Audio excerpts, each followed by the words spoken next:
Bonjour et bienvenue sur Non Limite Sécu, le podcast francophone hebdomadaire dédié à la cybersécurité.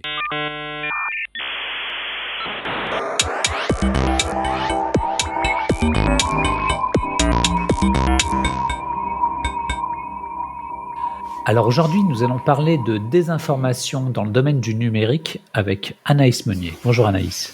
Bonjour. Pour discuter avec elle, les contributrices et les contributeurs Non Limite Sécu sont Jamila Boutmer. Bonjour. Hervé Schauer. Bonjour. Vladimir Collat. Bonjour. Et Marc-Frédéric Gomez. Bonjour. Alors Anaïs, en introduction, est-ce que tu voudrais bien te présenter ? Oui, alors je suis étudiante à l'IFG en master de géopolitique et je travaille donc sur les questions cyber, mais plus spécifiquement en fait sur la manipulation de l'information et surtout sur les questions de partage de l'information dans la lutte contre les manipulations d'information. Je suis également analyste dans un service de l'État et je suis productrice de podcasts moi-même. Voilà, donc un podcast qui est en train de mourir parce que j'ai plus le temps de me occuper, qui s'appelle Signal sur bruit, et un autre sur lequel j'essaie de travailler encore, qui s'appelle Les fils de la bagarre, et qui sont des témoignages de la vie militaire. Voilà. Alors, quelle est ton activité dans le domaine de la désinformation dans le monde du numérique ? Alors, en fait, au-delà de mon travail d'analyste normal, je travaille notamment sur la question des standards et des modèles, en fait, pour décrire les campagnes de manipulation d'information. Et depuis 1 an et demi, j'essaie de travailler sur de promouvoir en fait des modèles qui sont issus de l'histoire de la CTI pour les utiliser dans la manipulation d'infos. Alors, des modèles qui sont issus du domaine de la CTI, est-ce que tu peux expliciter ? Oui. En fait, il y a en 2018, il y a une chercheuse qui était data analyst, qui était anglaise mais qui vivait aux États-Unis, et qui s'est retrouvée à une espèce d'entraînement où il devait dire, voilà, si la Seconde Guerre mondiale devait avoir lieu au XXIe siècle, comment ça se passerait avec la puissance des réseaux sociaux, des différentes plateformes, etc. Qu'est-ce qui se passerait ? Et donc, ils ont fait une espèce de jeu grandeur nature sur ces questions-là. Et en fait, ils se sont retrouvés un soir à dîner de manière informelle avec un amiral de la marine américaine, en se disant, c'est bien beau ce genre de jeu, ça fait réfléchir, mais qu'est-ce qu'on fait pour lutter vraiment contre ? Et ils se rendaient compte qu'il n'y avait aucun outil, aucune société qui vraiment luttait réellement contre. Et donc, comme tous les deux avaient travaillé dans les questions cyber, ils se sont dit, qu'est-ce qui existe déjà dans ce domaine-là et qu'on pourrait réexploiter ? Et donc, ils sont notamment basés sur un framework qui existe depuis longtemps, qui a été lancé en 2015, qui est le Mitre Attack, en fait. Donc, le framework Attack, qui a été lancé par la société Mitre et qui permet de décrire une campagne d'intrusion, en fait, dans un système informatique. Oh, c'est un modèle qui a fait l'objet d'un autre épisode de Nos Limites Sécu que j'invite les auditeurs à réécouter. Merci. Alors, Hervé, mais alors, quel est le lien entre le Mitre Attack et la désinformation ? En fait, ils se sont rendus compte que la manière dont fonctionnait une campagne de désinformation ressemblait beaucoup au fonctionnement, à l'intrusion en fait dans un système informatique. C'est-à-dire qu'on a les mêmes phases, les mêmes grandes phases. On a une phase de reconnaissance, une phase stratégique, une phase où on va s'implanter, on va tester en fait les différents éléments, on va lancer son attaque et ensuite on va essayer de persister et ensuite on va vérifier en fait si son attaque a fonctionné ou pas. Et en fait, tous ces modèles pouvaient vraiment fonctionner comme Mitre Attack. Et en plus, on s'est rendu compte qu'on pouvait décrire une campagne de désinformation en format tactique, technique et procédure en TTP. Donc tu as les fameux TTP et est-ce que tu as commencé à faire c'est une sorte de fork que tu fais de Mitre Attack, du framework ? Oui, c'est ça en fait. Tu fais un fork et tu associes sur le côté. Et en fait, c'est pas qu'un fork parce que pour le coup, les deux matrices sont totalement utilisables l'une avec l'autre. Tout à fait. C'est des choses qu'on voit aussi dans les détections sur le côté quand tu veux te faire passer pour quelqu'un d'autre. Tu utilises les TTPs de Mitre Attack et tu peux dire, tiens, je vais me faire passer pour un vilain chinois ou un vilain nord-coréen, alors qu'en fin de compte, tu habites dans le Pas-de-Calais. Je dirais pas. Oui, c'est tout à fait possible. Et pour le coup, on n'utiliserait pas Disarm, qui est le framework qu'on utilise, dans ce sens-là, parce que je pense qu'on peut pas caractériser vraiment un acteur selon les TTP qu'il utilise. Mais par contre, on peut comprendre son niveau d'effort et puis surtout, on peut standardiser le partage de l'info en se disant, bah voilà, je sais quel type il a utilisé, je sais où, voilà, son niveau d'effort, comment il se peut fonctionner et je peux partager de l'information avec, je sais pas, une ONG qui va essayer de lutter contre, ou alors qui va faire un dossier dessus, etc., une enquête, des choses comme ça. Jamila, tu voulais réagir? Oui, j'aimerais qu'on revienne sur l'intérêt des TTP et de leur modélisation, puisque nous, côté défense, on les utilise justement pour avoir évidemment une connaissance fine et la plus granulaire possible d'un mode opératoire adverse, pour pouvoir savoir un peu qui est à la manœuvre et du coup, quelles mesures de défense mettre en place. Donc, je suis un peu surprise de vous entendre dire que pour Disarm, la dynamique n'est pas la même. Est-ce que vous pouvez peut-être un peu développer, parce que la question qui suit, c'est si ce n'est pas à ça que ça vous sert, à quoi d'autre est-ce que ça vous sert? Alors déjà, en fait, moi, c'est un truc auquel je ne crois pas pour l'instant, en fait, dans l'exploitation qu'on a faite de Disarm. Et elle est encore balbutiante. Je suis pas sûre que ça fonctionne vraiment de se dire typiquement, je vois ce pattern de TTPs et pouf, ça va être la Russie, la Chine, etc. Je suis pas, parce que la manière de faire et de travailler est un petit peu trop la même en fait pour différents acteurs. Donc ça sera pas signant spécifiquement. Par contre, ce qui est intéressant, c'est pouvoir, comme j'avais dit tout à l'heure, de voir un niveau d'effort.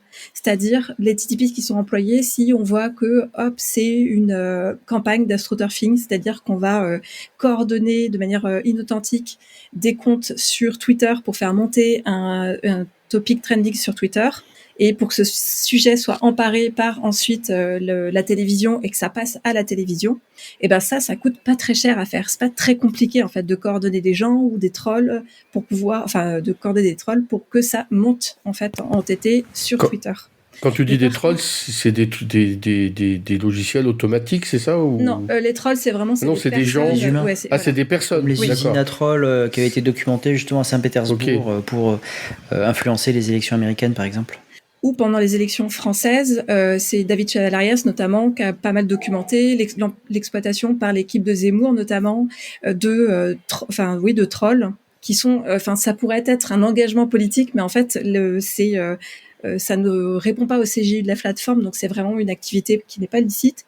Et de fait, coordonner tous ces gens qui sont derrière Zemmour pour lancer des hashtags autour de sa campagne. Voilà, ça c'est des choses qui sont faites. Pas besoin d'une ferme à trolls, on motive des militants en fait.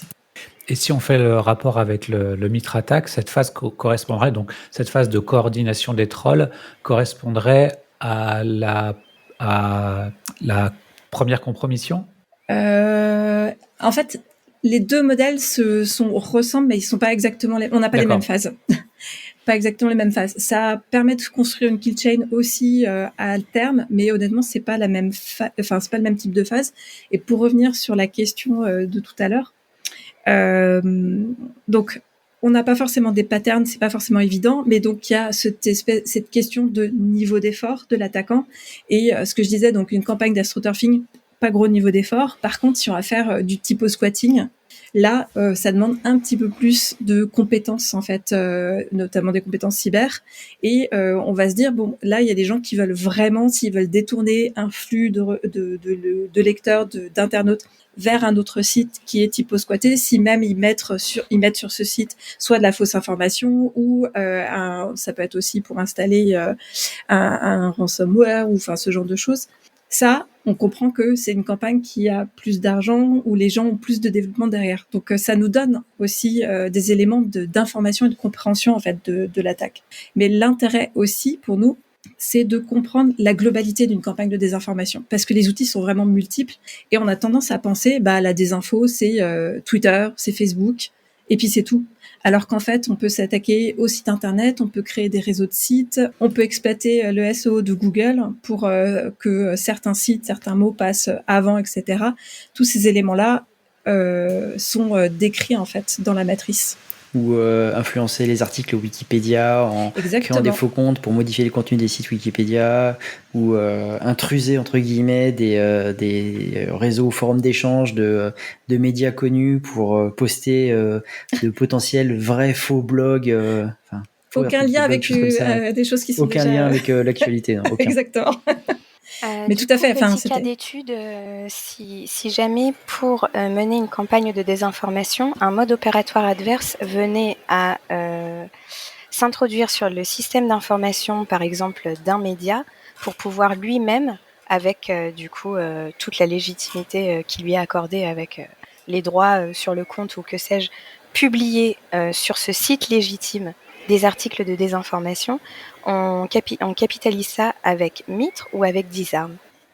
Ça, c'est décrit dans Disarm. On l'a, ouais, effectivement. Il y a d'autres éléments qui, s'ils étaient plus techniques, ne seraient pas forcément décrits dedans, mais ça, oui, ça fait partie des TTP qui sont présents dans Disarm. Et quid de l'utilisation de deepfake ? C'est un TTP qui est aussi présent et c'est amusant parce que depuis qu'on voit en fait l'augmentation de l'exploitation des IA pour faire des deepfakes justement, avant c'était compliqué et ça demandait un coût assez important. Et là, si on devait faire une pyramide of pain justement, une pyramide d'efforts des TTP ou de ce genre de choses, et ben c'est vraiment totalement descendu. Et autant avant, on trouvait beaucoup de cheap fake qui est aussi un TTP, avec des choses vraiment faites à la va-vite. Là, c'est impressionnant à quel point ça fonctionne et que le deepfake va être facile à mettre en place. Et est-ce qu'il y a des outils, des moyens, des méthodes qui permettent justement de pouvoir faire la différence entre un deepfake et quelque chose d'original ? Il y a des outils basés sur l'intelligence, du deep learning pour détecter ce genre de choses, mais ça reste compliqué. Humainement, c'est compliqué. Quand tu vois 6 doigts sur une personne, bon, tu te doutes qu'il y a un problème. Quand tu vois un casque d'un policier où il manque le logo de la police, le bleu, blanc, rouge, etc., bon, tu vois que c'est un deepfake, mais après, c'est quand même pas si évident que ça. Oui, mais enfin, ces défauts-là, ils vont pas durer. Ouais. Voilà. Non, oui, ça va pas durer, effectivement. Mais c'est moi, j'ai une petite question concernant les modèles que tu utilises. Parce que est-ce que tu utilises des modèles qui peuvent être utilisés potentiellement par des virologues liés aux pandémies ? Alors, je m'explique, parce qu'en fait, il y a un podcast de France Inter qui s'appelle Le Code a changé, avec un épisode récent qui était l'ère de la propagation. Et en fait, l'intervenant parlait de la viralité en fait des idées et des désinformations en parlant des modèles utilisés par les virologues, et il faisait un parallèle vraiment entre les modèles et virologues et la propagation d'une donnée fondamentale finalement comme un virus. Alors c'est une colle. Ah merde, désolé. En plus, j'adore le code a changé, et pour le coup je l'ai pas écouté celui-là, et après ça ressemblerait plus à un modèle qu'aurait développé l'Institut des systèmes complexes, et justement David Chavalrias dans sa manière en fait de montrer comment se propage une information. Mais okay. Non, moi j'ai pas réfléchi là-dessus de cette manière. On s'est plus concentré sur le niveau d'effort de chaque TTP pour essayer de comprendre en fait si on peut pas faire un pattern d'attaquant, au moins avoir une idée de est-ce que c'est un État, est-ce que c'est des gens qui travaillent de manière opportuniste, des choses comme ça. Oui, c'est plus sur l'origine que sur après la propagation une fois que c'est lancé. Okay. Après, mais je pense que comme sur le Mitre Attack, on a cette histoire de left of boom et right of boom, c'est-à-dire il y a avant l'explosion tous les éléments que on présuppose qui se sont passés, et puis après l'explosion avec toute une phase en fait de test où au début elle est plutôt, elle peut être petite, elle peut être vraiment, on essaye on essaie de passer des messages, on essaye des mèmes, on voit si ça prend, si c'est viral ou pas, et après pouf, on le pousse plus de manière beaucoup plus virale avec justement l'exploitation de bots, de trolls sur les réseaux sociaux par exemple. Alors dans le domaine cyber, il y a une typologie d'attaquants. Est-ce que dans le domaine de la désinformation numérique, il y a une typologie de désinformateurs ? On a des acteurs. Est-ce que tu les nommes comme des APT par exemple ? Tu as vu les entreprises, voilà. Est-ce que tu as l'équivalent des APT comment tu les appelles dans ton... Il y a les ours et les pandas.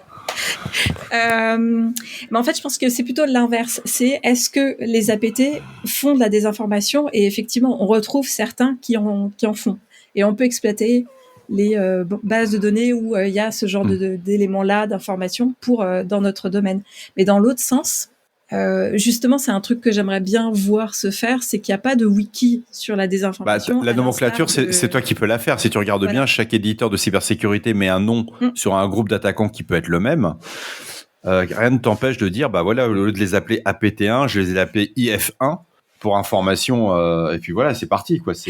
Ouais, faudrait demander parce que je sais que il y a un gros rapport qui est sorti sur l'exploitation de 10 armes en fait par le service pour l'action extérieure de l'Union européenne et c'est un rapport sur lequel on a pas mal travaillé aussi et eux réfléchissent beaucoup à ce genre de choses, ils sont plus en avance que nous sur ces questions-là, mais peut-être que c'est à eux de lancer ça aussi, de faire une typologie en fait de nos acteurs persistants, ouais. Ce serait une bonne idée. Il y avait une question, je crois. Jamila? Oui, j'aurais peut-être dû commencer par là d'ailleurs, pardon, mais on s'y perd un peu dans la taxonomie entre InfoOps, opérations informationnelles, FIMI plus récemment par l'ENISA. Donc est-ce que ce sont des synonymes ou est-ce qu'il y a de vraies distinctions entre ces différentes notions?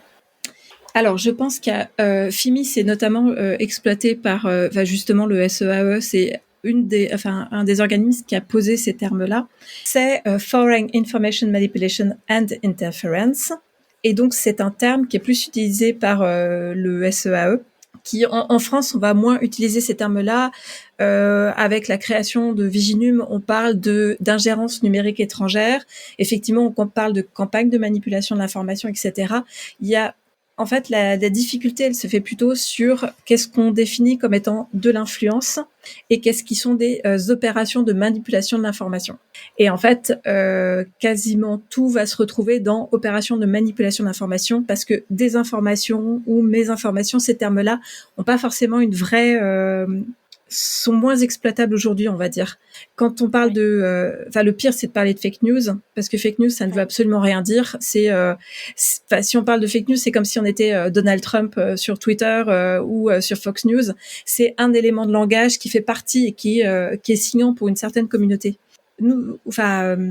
La matière, elle, c'est plus la matière des campagnes de manipulation de l'information, telle qu'elle est travaillée en France, telle qu'elle est à peu près exploitée au SEAE, telle qu'elle va être bossée par des organismes comme EU Disinfolab, une ONG à Bruxelles. Et après, même le DFR Lab ou les organismes américains, Graphica, vont travailler sur plutôt des campagnes de manipulation de l'information. Avec déjà le terme, on revient sur le terme campagne, justement, qui est un terme qui est proche du cyber également. Mais alors, pourquoi a été créé 10 armes ? En fait, cette matrice a été créée pas seulement pour décrire les campagnes de manipulation d'information, mais pour pouvoir aussi lutter contre. Et en fait, ça, c'était une vraie première. On se contentait pas de noter, dire que ça existe, pouvoir les décrire, mais on essayait de mettre en place une équipe qui pouvait contrer. Et ça, c'est vraiment un chantier qui est encore en cours parce que même si la matrice a été modifiée, elle a mûri depuis 2018, les contre-mesures sont en train d'être créées et on espère que l'ONG, par exemple, qui maintient en source ouverte la matrice, le framework, va pouvoir vraiment développer en fait ces contre-mesures parce que pour chaque TTP qui va être repéré, il y aurait la possibilité de pouvoir contrer en fait l'attaque de désinformation, l'attaque de la manipulation de l'information derrière. Ça fait partie des éléments qui sont utilisés. Et concrètement, ça consiste en quoi ? Parce que j'imagine que c'est beaucoup plus facile de lancer une campagne de désinformation plutôt que de lutter contre cette campagne. Donc, comment est-ce que tu luttes efficacement contre une campagne de désinformation ? J'avoue, je me pose encore beaucoup la question. Pour l'instant, en vrai, pour le moment, à part, moi, c'est un travail que je connais parce que je suis allée plusieurs fois aux conférences de EU Disinfolab et et cette ONG a un positionnement particulier puisque quand ils font des enquêtes sur des campagnes de manipulation d'information, en général, ils essayent de mettre en place des règlements, des éléments de politique publique pour lutter contre en plus. Donc eux ont vraiment cette dimension-là et ils essayent de le faire et ça se voit par exemple dans la promotion du Digital Service Act par exemple, sur lesquels ils se sont beaucoup engagés derrière donc des lois, je sais pas comment on dit exactement. Des réglementations en fait, ouais, pour réguler ce qui se passe sur les réseaux sociaux. Donc ça, c'est un des éléments qui existe aujourd'hui, qui est vraiment mis en place et qui peut être très très puissant. Mais après, lutter contre pied à pied sur chacun des TTPs, je sais que ça existe. Je pense qu'il y a des moyens de le faire, mais c'est tellement balbutiant que pour l'instant, je le vois pas. Et en fait, j'aimerais vraiment que ça se mette en place. Mais pour l'instant, pour moi, ça reste encore très très flou. Il y a pas mal de choses qu'on peut faire, mais c'est compliqué. Enfin, le problème, c'est que le mensonge se répand beaucoup plus vite que la vérité. Et après, déjà, il faut sensibiliser, former les gens de manière générale. Après, tu as des debunks, je sais même pas comment, des réinformations qui se font par plein de journaux ou de bénévoles qui ont des chaînes YouTube ou autres, ou des flux sur les réseaux sociaux. Après, tu as les modérations des réseaux sociaux, puis après, tu as carrément le fait de bloquer sur les différentes plateformes des réseaux sociaux. Enfin, quand ça concerne les réseaux sociaux, tu as déjà pas mal de choses, mais au final, c'est vrai que c'est plein de petites actions qui, tu peux bloquer tout d'un coup, c'est compliqué. Oui, puis surtout que on est encore sur, rien que quand on entend ce que tu dis, c'est que on est sur les réseaux sociaux, alors que la désinfo, les campagnes, elles sont pas que là, quoi. Et ça, c'est une vraie problématique. Et ça, c'est un élément qui était super intéressant, que j'ai vu dans moi l'étude que j'ai faite de Disarm, de pourquoi est-ce que c'était intéressant d'utiliser. C'est que j'ai étudié aussi les autres matrices de description des campagnes de manipulation qui existaient avant. Parce que, par exemple, Facebook, en 2018, avait formalisé ce qu'ils appellent le CIB, le Coordinated Inauthentic Behavior, où on disait, s'il y a une coordination inauthentique de compte pour pousser un narratif, par exemple, ça, on est capable de voir ce que c'est, de dire ce que c'est, et pouf, d'évacuer les comptes. Ok, mais so what après? Sur les autres réseaux sociaux, sur les sites internet, qu'est-ce qu'on fait? Et ça pose... Voilà, c'est qu'une réponse hyper circonscrite sur un réseau social, sur plusieurs, puisque c'est méta, donc Facebook et Insta par exemple, et ça répondait pas à tout. WhatsApp. Et après, il y a d'autres personnes qui ont réfléchi à d'autres descriptions. Camille François, qui a travaillé chez Graphica par exemple, elle a travaillé sur un modèle ABC, Actor, Behavior et Content. Donc ça veut dire qu'on allait voir qui étaient les gros acteurs, donc les acteurs de la menace. Behavior, c'est le comportement, c'est ce qu'on décrit aujourd'hui en TTPs avec la matrice Disarm. Et Content, c'est les narratifs qui sont posés. Alors, c'était super important en plus, ce framework-là aussi, et ça aide à comprendre et à décrire ce qu'est une campagne de manipulation d'information. Pour le coup, c'est intéressant parce qu'on voit ABC, ok, on sait qu'on a affaire à une campagne de manipulation d'information. Donc ça, c'est des traits pertinents. Mais par exemple, on n'avait rien pour standardiser en fait cette description-là. J'ai vu ça, ok, je rédige un rapport. Mais si je suis DLFR Lab, je suis Graphica, je suis une université en France, chacun va l'écrire de sa manière, raconter l'histoire, sans donner des éléments techniques derrière qui sont formatés, standardisés. Et Disarm, ça permet ça quand même. Ouais, finalement, c'est un peu pareil en cybersécurité où chaque entreprise, certes, va avoir son propre narratif, sa façon de décrire un attaquant, son malware, etc., son C2. Et après, c'est très très compliqué de rapprocher les informations d'une équipe à une autre. D'où le fait d'utiliser des frameworks. Oui. Et là, l'avantage qu'il y a, c'est que sur ce framework de la désinformation, en un mot, on peut commencer à faire une étude en cyber pour une équipe de réponse à incident via le MITRE-ATT&CK classique. Et on peut partir là-dessus. Et par contre, l'attribution, je pense que c'est vraiment chaud. Voilà, c'est tendu. Comme on dit, c'est tendu de la ficelle pour arriver. Facile. Moi, je t'offrirais les dés de l'attribution. Si tu les jettes comme ça, et hop, tu sais qui est à l'origine de la. Ouais, tous les jours, je passe du temps à expliquer que tout ne vient pas de l'Est.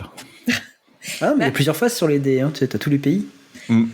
C'est d'autant plus compliqué dans notre matière parce que nous, on a beaucoup de mal à accéder aux données. Quand on est une plateforme, on est un grand éditeur, on est Meta, on est Facebook, on est Google. On se dit que, grosso modo, les équipes qui sont derrière vont pouvoir avoir accès aux données. Mais quand on est une université à l'extérieur, un service de l'État, des chercheurs, etc. Si tu n'as pas une commission rogatoire, tu n'as pas accès au système d'information qui ne t'appartient pas. Donc, tu n'as pas accès aux données. Ouais, mais voilà, ça s'arrête là. Ça s'arrête tout ça. Il y a une partie de visible quand même dans. Il y a une partie de visible. Exactement. Et déjà avec l'OSINT, tu peux déjà avoir des faisceaux de présomption. Exactement, oui. Qui vont te diriger quand même, te dire bon là, je suis sur quelqu'un qui est dans de la cybercriminalité ou qui est plutôt étatique ou qui veut faire de la manipulation. Combien de fois on voit Twitter est un très bon exemple au début pour voir les gens qui vont commencer à vouloir manipuler. Oui, même si Twitter, à la limite, c'est plus un bout de chaîne qu'un début de chaîne. C'est un bout de chaîne, c'est juste un élément. Mais Oui. Mais c'est exactement ça. Et il y a une étude très intéressante qui a été rédigée par la Stratcom de l'OTAN qui étudie ce genre de questions et qui avait fait en fait, pour le coup, encore un framework, c'est la soirée des frameworks. En fait, c'était une matrice pour décrire la qualité des données auxquelles on avait accès quand on travaillait sur ce genre de matière. Par exemple, on est Graphica, on a accès à un lot de données qui va être donné par une plateforme. Tout à fait. Donc, quelle qualité de données on a? Qu'est-ce qu'on va faire pour compléter son enquête en OSINT, etc. C'est une approche ultra militaire. Militaire, c'est un des côtés, mais qui est vraiment qualitatif. C'est quelle est la valeur de ta source et quelle est la valeur de ton renseignement. C'est le premier truc que tu apprends quand tu vas à l'armée, quoi. Même quand t'es vidéaste, c'est que tu vas à 2, tu vois un char passer, bah, tu vas confronter l'information. Est-ce que le gars, il est viable? Est-ce que c'est de la bonne info, etc. En fait, moi, j'ai commencé à travailler sur ces questions-là parce qu'à la base, je suis bibliothécaire. Enfin, voilà, c'est ma formation de base, entre autres. Et j'étais formatrice en recherche documentaire pour des étudiants, licence, master, doctorat, etc. Et en fait, on se pose la même question, c'est-à-dire quelle est ma source primaire, secondaire, tertiaire, qu'est-ce que je cite, comment je cite, etc. Et on a autant cette idée-là que l'idée de typologie aussi, je suis dans une bibliothèque, comment je classe mes documents pour les retrouver, etc. Comment je les classe spécifiquement quand je suis sur une matière particulière. Merci Anaïs, voilà. T'as pas idée à quel point ça lève le débat, parce qu'à chaque fois que je parle de ce genre de choses, des gens me regardent de façon bizarre, quoi. Tu as des sources avec un niveau qualitatif? Oui, il y a des sources primaires, secondaires, tertiaires. Ah, merci beaucoup. C'est un des premiers cours qu'on fait en formation, effectivement. Oui, je sais. Documentaire, donc ça me touche aussi. Mais en OSINT, c'est la même chose, en fait. C'est exactement, c'est tout le nerf de la guerre. Une fois il faut savoir aussi, c'est remettre à jour son niveau, parce qu'une source primaire va très rapidement devenir secondaire, tertiaire, voire elle va se tarir. Et c'est quelque chose qu'il faut pas se dire, ce que j'ai vu il y a 3 mois, ou il y a 15 jours est encore valable. Et ça, c'est qui demande une certaine agilité, beaucoup de ressources, du jus de cerveau. Parce que malgré tout ce qu'on dit, à la fin, c'est quand même un analyste qui va devoir le faire. Et je suis ravi, je ne suis plus tout seul. Effectivement. Et en fait, moi, l'OSINT, je l'ai abordé sur cette question-là en me disant quels sont les liens entre la recherche en source ouverte et la recherche qu'on fait, la recherche documentaire pour faire un mémoire, un doctorat, etc. Et en fait, ils sont hyper nombreux parce que les fondements sont méthodologiques et la méthodologie est la même. C'est-à-dire, on recoupe des sources, on vérifie la qualité de sa source, on cite, on est capable de reproduire ce qu'on a fait, son enquête, elle est reproductible, etc. Tous ces éléments-là se retrouvent, en fait. Jamila, tu voulais réagir? Oui, j'aime bien réfléchir un peu en escalier. Et du coup, j'aime à croire que finalement, au-delà de ce que l'on entend par manipulation de l'information, en soi, ce qui se passe un peu dans l'espace cyber peut être considéré parfois comme de l'info-ops, alors que c'en est pas vraiment. Je donne un exemple. Par exemple, on a un profil d'attaquant qui sont plutôt de l'ordre de l'activisme, donc motivés par une idéologie, etc., qui vont annoncer sur des forums avoir réussi à s'introduire sur tel ou tel système. Et en ce moment, ce sont beaucoup les ICS et tout ce qui est Operational Technology. En l'occurrence, on se rend compte qu'en fait, c'est du flan. Et du coup, ce sont de nouveaux acteurs qui font de l'info-ops, mais à la base, c'est pas vraiment. C'est de la communication offensive, oui, dans un contexte où le premier qui parle, c'est le premier qui a raison. Et comme suivant ça le bruit que. La manipulation de l'information. Pas la manipulation. Non, je le définis pas comme ça, mais okay. Aujourd'hui, quand tu vois qu'ils font un DDoS pendant 5 minutes, le site il est désactivé, ils vont dire on a réussi à mettre à plat l'infrastructure. Ça peut être un organisme financier, ça peut être un établissement public, ça peut être le Sénat, l'Assemblée, etc. Ils vont dire, voilà, on l'a désorganisé la France. Le mensonge commence à ce moment-là. Et quand ils font les copies d'écran, c'est vrai que le site de la cible visée n'est plus accessible. Oui, ton exemple. Et tu commences à désinformer. Encore mieux parce qu'il y a vraiment eu un effet. Donc je préfère ton exemple. Oui, mais du coup, ça, est-ce qu'on considère que c'est à mi-chemin, ce serait hybride, puisque c'est un terme très en vogue, ce serait hybride entre InfoOps et DDoS, disruption. Oui, ils font la disruption, mais ça dure juste le temps de la com, et ils sont là pour abreuver, donc ce qu'ils font, ils prennent une dizaine ou une vingtaine de cibles, par exemple, ils vont se dire, on va attaquer tous les ports belges, et à un moment T, leur attaque fonctionne, donc les ports ne sont plus accessibles, ils prennent des copies d'écran, puis ils vont dire, regardez, on a réussi à paralyser tout le trafic maritime de la Belgique. Et tu commences ton mensonge. Et là, c'est parti, tu peux y aller. Alors vous, qu'est-ce que vous en pensez Anaïs, c'est vrai que c'est pas tellement ce genre de comportement sur lequel moi je vais travailler. Mais par contre, il y a un mot que sur lequel je voudrais revenir, c'est le terme mensonge. Parce que moi personnellement, ou dans la manière dont je travaille et dans la manière dont on travaille, on ne considère pas qu'il y a mensonge. C'est-à-dire qu'il y a un narratif. Et en fait, qu'il y ait vérité ou pas vérité, personnellement, c'est pas à l'analyste ni de juger en fait ce qu'il y a derrière un narratif. L'exploitation du narratif, le comportement autour du narratif. C'est un autre analyste. C'est pas dans la recherche. Parce que le mensonge, ça veut pas, l'inauthenticité, ça veut pas dire grand chose en dehors du comportement. Parce que on peut exploiter une information qui est vraie et faire quelque chose, une campagne totalement de délégitimation, etc. Mais on peut balancer un énorme mensonge pour essayer de rétablir. Ce serait un peu bizarre pour établir une vérité, mais il n'empêche que c'est ni le mensonge ni la vérité qui va faire la campagne de manipulation de l'information. C'est vraiment comment on va exploiter l'information plutôt. Mais pour le reste, j'ai jamais vraiment travaillé sur ce genre de cas, donc j'avoue, j'ai pas grand chose à dire. Ok, Anaïs, est-ce que tu voudrais apporter le mot de la fin? Effectivement, il y a plein d'organismes, des associations, des ONG, quelques chercheurs qui sont en train de commencer à travailler, en tout cas en France, en Europe, sur Disarm notamment. Et je crois qu'on est vraiment que au balbutiement. Et en fait, ce qui est super intéressant, et c'est quelque chose que je promeus, c'est de se dire que c'est un sport d'équipe.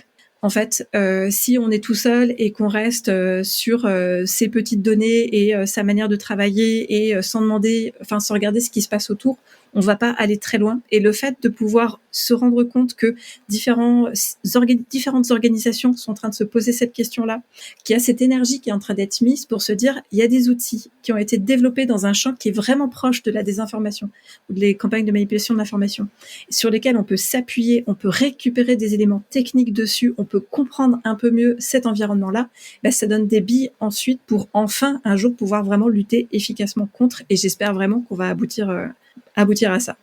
Il y a quand même toutes les chances que ça aboutisse quand tu vois que la fondation Disarm, elle est quand même sponsorisée par le MITRE, l'Université de Floride. Ce sont des gens qui sont connus, c'est pas des gens inconnus, ils ont des moyens.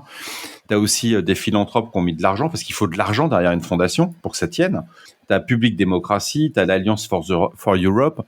Oui. Tu as quand même un certain nombre de choses où tu te dis ça vaut la peine. Et le simple fait que le Mid Corporation est présent, tu te dis, OK, ils sont sur le même principe que quand on va visiter le site pour voir le framework, on est quand même sur du Mitrattack. Oui, tout à fait. Mais ils étaient là à la base, en fait. Ils étaient là à la base et c'est les mêmes équipes. Quand tu regardes les noms des gens qui sont présents, c'est des gens qui sont aussi sur les autres frameworks. Donc, il y a une certaine crédibilité et ça permet aux équipes qui se travaillent sur ces sujets de partir avec des éléments de langage communs. Oui. Mais après, alors ça c'est plus mon sujet de mémoire de master, mais et je pense que vous voyez ça aussi dans vos matières, c'est que celui qui a le framework a une espèce de je sais pas si c'est une espèce de pouvoir ou une espèce d'emprise en fait sur l'information aussi, parce que c'est lui qui va dire, qui va pousser son modèle. Sur des frameworks fermés, c'est le cas, mais dans le cas présent, il y a ce qu'on appelle des RFC, tu as des appels à contribution, tu as des évolutions du framework, tu as des versions. Et c'est surtout grâce à le fait que ce soit une fondation, c'est assez transparent. Tu peux participer et au moins proposer. C'est déjà mieux que de ne rien dire. Mais vu que c'est quand même très américain, tu as intérêt à maîtriser parfaitement la langue de Shakespeare. C'est pas faux. Mais il n'y a pas que... Si je peux juste répondre à ça... Les plateformes, elles sont il y a beaucoup de plateformes américaines, des plateformes hyper puissantes et des gens qui vont aussi travailler sur ce genre de questions. Microsoft, par exemple, etc. Les grosses plateformes comme Meta, Twitter, TikTok, etc. Si eux poussent un autre framework en disant finalement on va bosser là-dessus, on va partager de l'information sur totalement un autre modèle, on se dirait que mince, si on a besoin de coopérer de manière un peu souple, d'avoir de l'information, etc. Et ils partageraient quelque chose, par exemple, sur un modèle totalement différent ou fermé ou qu'on trouve moins opportun. Ouais, mais c'est un faux risque. Alors là, ça va faire un peu de débat par rapport au podcast, on doit être très consensuel, mais c'est un faux risque parce que, regarde, chaque éditeur en cybersécurité donne un nom spécifique à ses groupes d'attaquants. Mais à la fin, on revient sur du framework Mitrattack. Ouais. Quand ils expliquent leur truc, ils sont obligés de revenir là-dessus. C'est récent, ça, quand même. Oui, c'est récent, mais ça veut dire que c'est une bataille qui sera perdue d'avance. Si demain un éditeur, quelle que soit sa puissance, et sort ce framework et ne l'ouvre pas, ne permet pas à d'autres acteurs de venir, c'est mort-né. Ça s'appelle le Minitel. C'était bien le Minitel pourtant. Oui, très bien, comme les réseaux ATM, c'était très bien. Mais depuis, on a Internet. Oui, c'est vrai que peut-être que la puissance de Disarm, c'est le fait de s'être basé sur Mitre et que ça va lui donner une vie plus longue. Et ça permet aux analystes qui font de la cybersécurité ou de la CTI tout de suite de se dire, OK, je peux accrocher les wagons. Et je peux travailler avec un analyste qui fait de la désinformation, même si j'ai pas le fond, j'ai pas la matière, vu que je sais comment fonctionne le framework. Voilà, c'est plié, tu as gagné un temps monstrueux. 2 personnes qui parlent le même langage autour de la table, ça marche bien. Ça marche mieux même. Anaïs, si on s'intéresse à ce sujet, sur quel site il faut se rendre ? Alors, en ce moment, en français, il y a très peu de publications. Il y a les publications sur le site du projet M82 où j'ai commis 2 articles en fait sur la question. Après, il faut aller sur le site de la Disarm Foundation parce que c'est eux qui vont le plus. Ils ont un GitHub, ils ont un site où ils expliquent effectivement l'ensemble en anglais de tout ce qu'ils font. On peut télécharger le framework ou l'utiliser, l'exploiter en ligne. Et sinon, après, il faut aller sur le site de la Stratcom du service pour l'action extérieure, les documents dont on a parlé du SEAE. Mais je crois que je les ai cités moi aussi dans les articles que j'ai écrits. Donc voilà, sur le site du M82, du projet M82, on pourra retrouver des informations. Et sur ChatGPT ? Je pense qu'on n'est pas encore assez bien référencé pour être sur ChatGPT. Bon, Anaïs, merci beaucoup d'avoir accepté notre invitation. Merci à aux vous. Contributrices et aux contributeurs. Chers auditeurs, nous espérons que cet épisode vous aura intéressé. Nous vous donnons rendez-vous la semaine prochaine pour un nouveau podcast. Au revoir. Au revoir. Au revoir. Au revoir.